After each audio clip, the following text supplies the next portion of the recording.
তুমি আমার জন্য একটা ড্রেস পছন্দ করে দিতে পারবে না? পারবো, পারবো না কেন, নিশ্চয়ই পারবো, কিন্তু কিন্তু দেব না। আমি তোমার চোখের দিকে তাকিয়ে সারাটা জীবন কাটিয়ে দিতে পারতাম, কিন্তু এই যে মা বলে জন্ম মৃত্যু বিয়ে তিন বিধাতা নিয়ে, তোমার সাথে দেখা হওয়া হয়তো আমার কপালেই ছিল না, কিন্তু আমার না এটা বারবার জানতে ইচ্ছে করে যে তুমি কে। না মানে যেই চোখের দিকে তাকিয়ে আমি ঘন্টার পর ঘন্টা সময় কাটিয়ে দিতে পারি, সেই চোখ দুটো কার? আমার শুধু বারবার মনে হয় যে এই চোখ দুটো যারই হোক না কেন, সে আমার আশেপাশেই রয়েছে, শুধু আমি তাকে দেখতে পাচ্ছি না। কেউ জানুক বা না জানুক, আমি তো জানি যে আমি এসেছিলাম এই বাড়িতে দেবীমায়ের সেবা করার জন্য, কিন্তু আমি বুঝতেই পারিনি যে কখন এই বাড়িটা আমার নিজের হয়ে গেল। আমার ছোট সাহেবের সাথে সম্পর্ক জুড়ে গেল। কিন্তু তোমার সাথে আমার সম্পর্ক তো জুড়েই গেছে। তুমি পৃথিবীর যেখানেই থাকো না কেন, থাকো তো এক আকাশের নিচে, আর সেটাই আমার কাছে সব থেকে দামি। পরশুদিন এই বাড়ির সব থেকে আনন্দের দিন। দেবী মায়ের সবসময় ইচ্ছে ছিল ছোট সাহেবের যোগ্য কাউকে খুঁজে এনে ওনার সাথে ছোট সাহেবের বিয়ে দেওয়া, আর দেবী মা মেঘা ম্যাডামকে বেছে নিয়েছে। পরশুদিন ছোট সাহেবের আংটি বদলের অনুষ্ঠান, সবাই কত আনন্দ করবে, মজা করবে, হই হুল্লোড় করবে, গাঙ্গুলি পরিবার আবার সেজে উঠবে, কিন্তু আমার মন খুব খারাপ করছে। আমার মনে হচ্ছে কেউ আমাকে আমার থেকে জোর করে কেড়ে নিচ্ছে।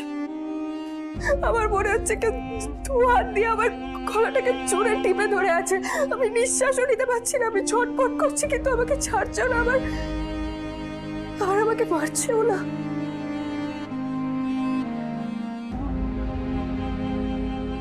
কিন্তু কিন্তু আমি সব কিছু সহ্য করে নেব শুধুমাত্র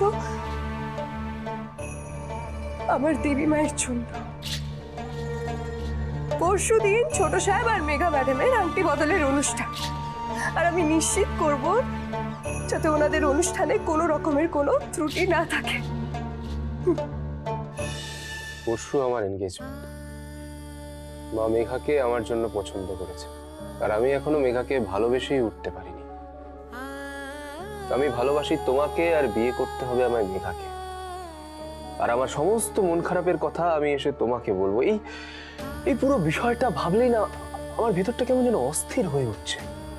কাল থেকে এখানে তোমার চোখের জায়গায় মেঘার চোখকে আমায় সাজিয়ে রাখতে হবে, নিজেকে ভালোবাসতে বাধ্য করতে হবে, কারণ মেঘা মায়ের পছন্দ আর আমার জীবন সঙ্গী।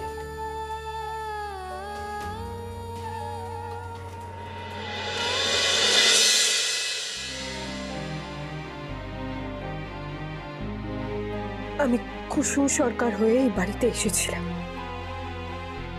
কিন্তু এখন আমার পরিচয় হলো আমি ছোট সাহেবের স্ত্রী কুসুম আয়ুষ্মান গাঙ্গুলি।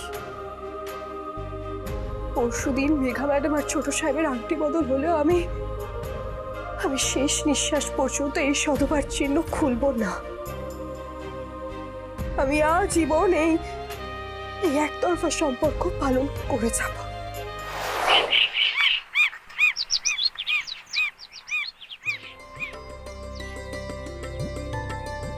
শুভ সকাল ছোট সাহেব।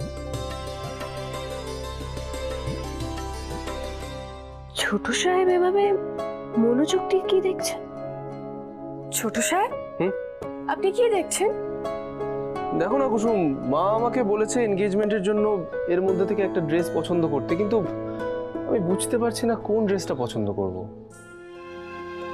সব কটাতেই আপনাকে খুব ভালো মানাবে, কিন্তু সব ড্রেস তো আমি একসাথে আচ্ছা কুসুম, তুমি তো আমার পছন্দ অপছন্দ ভালো করেই জানো, আমার কি ভালো লাগে না লাগে সেটাও জানো, কোন রং পরলে আমার সব থেকে বেশি মানাবে সেটাও জানো।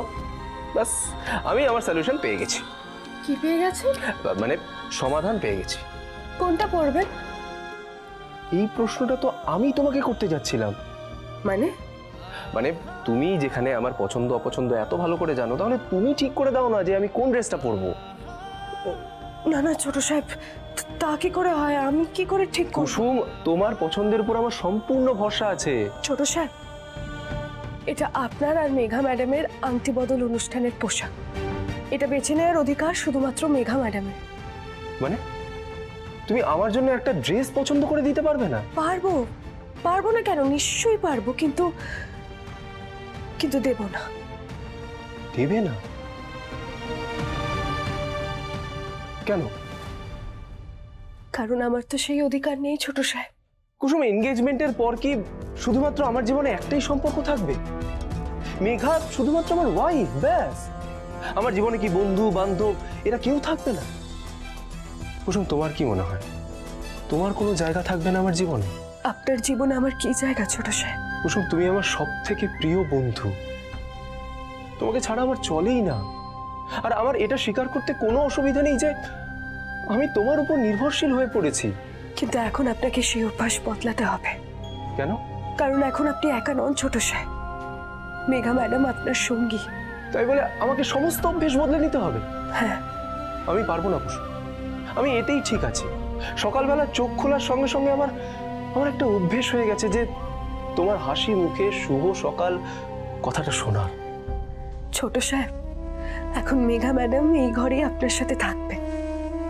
ওনার ডাকেই আপনার ঘুম ভাঙবে। তাই বলে তুমি আসবে না? আমি কি করে আসবো ছোট সাহেব? আমার আশাটা কি ঠিক হবে? এতে ভুলের কি আছে? আমার যেটা পছন্দ হয় আমি কিন্তু সেটাই করি কুসুম। তোমার হাতের এই ফুল আমি রোজ চাই। তুমি যতদিন এই বাড়িতে আছো ততদিন তুমি আমাকে এই ফুল দেবে। আমি এই বাড়ি ছেড়ে কোথাও যেতে চাই না ছোট সাহেব। যে আমাকে যতই বিদেশি ফুল দিক না কেন, আমার চোখ সব সময় খোঁজে তোমার এই ফুলকে। কুসুম, তুমি আমাকে কত ভালো করে চেনো, জানো, আমাকে কত সুন্দরভাবে সামলাও। আমি কুসুম ছাড়া আমার জীবন কল্পনাই করতে পারি না। আচ্ছা, কুসুম,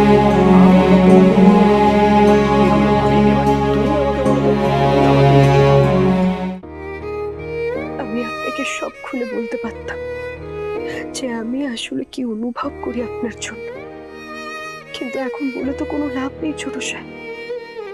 খালি তো আপনি আমার থেকে অনেক দূরে চলে যাবেন। আপনাকে আমার মনের কথা বলার কোনো অধিকার নেই। কুসুম, কি হলো বলো, কি ভাবো আমাকে নিয়ে? ছোট সাহেব, আমার না মেলা কাজ আছে, আমি আমি পরে আসবো, কেমন? কুসুম, দাঁড়াও। তুমি আগে আমাকে এই প্রশ্নের উত্তর দাও। সব প্রশ্নের উত্তর হয় না ছোট সাহেব। কিন্তু এই প্রশ্নের উত্তর তো তোমার কাছে অজানা নয়। বলো না, তুমি আমাকে নিয়ে কি ভাবো, প্লিজ বলো। আমার বাইরে অনেক কাজ আছে, আমি পরে আসবো।